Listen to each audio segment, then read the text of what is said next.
Three ways singers attract the audience. I think it's through the personality they create. I think it's the aura around that certain individual as well. And I think it's also the type of people they try to target.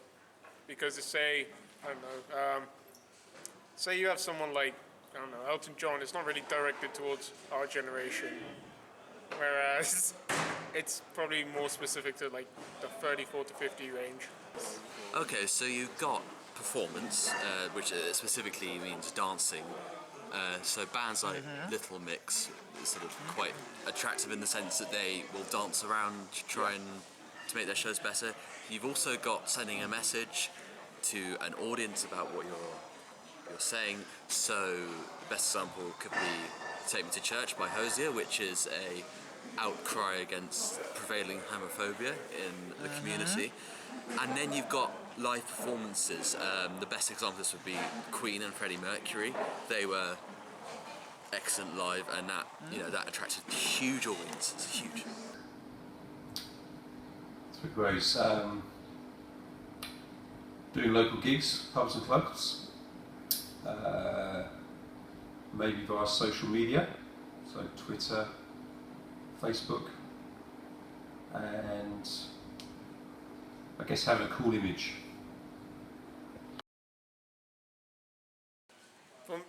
I think it depends on the type of music that is used, so, and it also depends on the type of music you like. So say for, I don't know, trap, what makes a successful video for that is kind of a crack den with kind of guns toting and things of that nature, whereas, I don't know, say like Coldplay, it's really just kind of having great cinematic effects.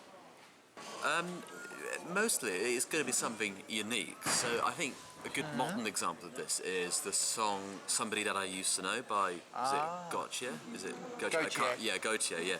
That had the band semi-naked. It was very avant-garde and abstract, and that attracted a lot of views on Facebook, and then YouTube. And then you had Adele, Rolling in the Deep, and Someone Like You, both very emotionally charged.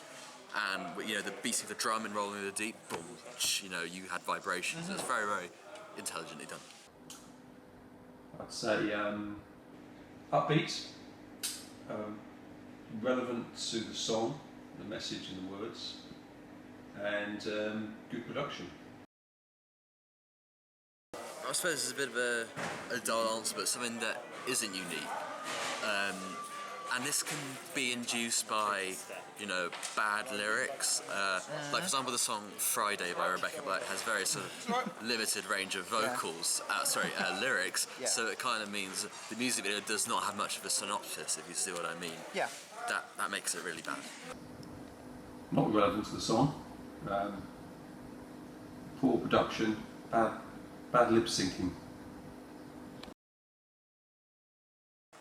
Yeah, I could think of one kind of straight off the top of my head. So, Kendrick Lamar with his To Pimp a Butterfly album. Within that album, he was trying to promote a kind of certain feel of what the problems are in America now towards the black community. And which a lot of his music videos kind of present as problems, where say the video, alright, it kind of shows basically there's a scene in there that shows the black Kendrick Lamar getting shot by the police, and it's kind of symbolic of the effect of what police brutality is like in America. It's quite important that they're connected because for sales it's quite important that they're connected, and also for accessibility for normal people it's important. So a good example of this would be Daft Punk and the Random Access Memories. So if I'm correct, like especially in Get Lucky, they had the band dressed up in helmets, sort of police motorcyclist helmet, and that was on the album cover and in the music video. So it was kind of good that it was connected. It was consistency, really. Well, I guess if you see and hear a video and like it, then if the album, particularly the album cover, is relates to it, has a connection, then you've got more chance of finding it online, even if you don't remember the name of the song. I suppose an example would be one of the classic albums of all time, Bat Out of Hell by Meatloaf. So, pretty clear. The album cover, iconic image of a crazy guy coming out of the ground on the back of a motorcycle. I think it's the same as the first, how I answered the first question. I think it's applicable to both kind of artists, so both kind of genders. But would you say that they have an individual appeal? No, I think they have the same appeal as females. So you've got quite a few examples you could use. For example, you have Sam Smith. His clothing and his dress sense is fairly standardised, or very high standard rather. And this makes me think, okay, that's quite attractive. And obviously, he's gay, so it's not as if it's it's all about sexual attractions. It's with some bands, for example, like One Direction, who many teenage girls consider to be quite handsome and attractive, right? Yeah. So that attracts audiences too. And of course, you've got Michael Jackson. Great example of someone who, through his dancing as well, attracts live audiences. So, maybe playing local gigs and getting a reputation, maybe using social media, getting some sort of Twitter hashtag trending, and having a cool reputation. Toting guns, a cracked head. What else?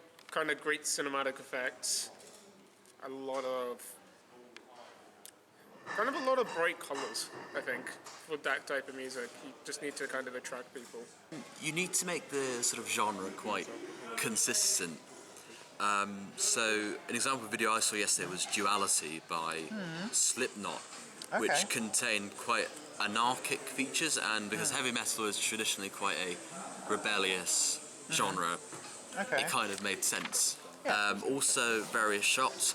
So if I look for the video of, say, Hey Jude by the Beatles, that had various, you had a shot of Paul McCartney playing the piano, and John and George and Ringo, and the audience as well as a whole. So that was also quite important for the video to be quite attractive. And if we were to do an album cover as well, what do you think we should include? An album cover again needs to be quite. It needs to include a lot of inimitability, so uniqueness. I suppose a good example of this might be the Bee Gees, Saturday Night Fever. So you had John Travolta in the background, who was doing his traditional Night Fever dance, and then you had the three Bee Gees below that on the dance floor. So that was very contextual, but also for an album cover it was quite attractive because it was a hugely selling album. Cool. I think create a relevant, attractive image for the target audience. So make sure the look is right, clothes are chosen well, and the music's relevant to that audience. A crackdown, toting guns, having long hair, braid. Don't have Chief Keef in your video, and you should be fine. One glaring thing which you probably should never include in a music video unless it's intentional is a technical hiccup. So a boom mic, for example, and also a camera being unstable. You don't want a wonky camera going about this. It's not really very ideal. Also, you don't want sort of laziness. So you don't want shots which you've just downloaded and slotted in at the last minute because your own quality of camera recording isn't great. Also, it's quite obvious, but nothing illegal. That obviously you wouldn't put in either. So I'd say don't skimp on the quality of the video. Make a poor quality video, because that will put people off.